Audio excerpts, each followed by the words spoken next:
Les accros à Mario Kart me détestent et mon potentiel comique n'est plus à prouver. Je suis la banane. De Joséphine Baker et sa mythique jupe qui affolait les folies bergères jusqu'aux mignons et leur amour pour ce fruit qui leur ressemble, la banane a traversé les époques et s'est fait une place de choix dans nos corbeilles de fruits comme dans la culture.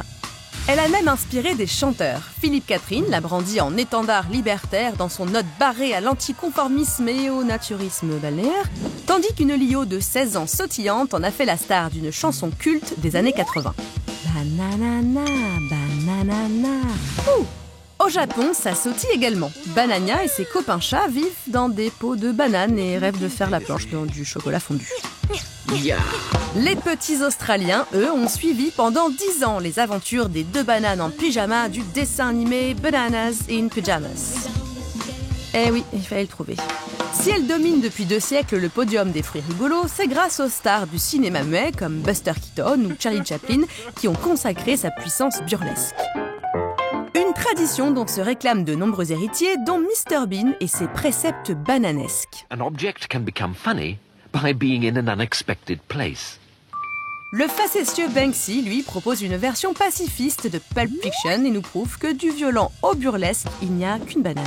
C'est simple, la banane est partout, même là où on ne l'attend pas. Dans l'incertitude du poète, comme dans Gare Montparnasse, la mélancolie du départ, le peintre de Quirico plante des régimes de bananes au milieu de décors énigmatiques dans des tableaux qui cherchent à représenter ce qu'il y a au-delà de l'aspect purement matériel des choses.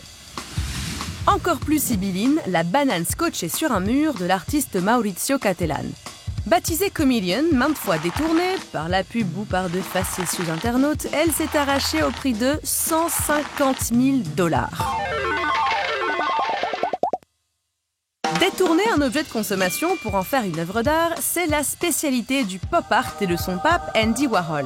On lui doit l'une des plus célèbres pochettes de l'histoire de la musique, celle du premier album du Velvet Underground et Nico.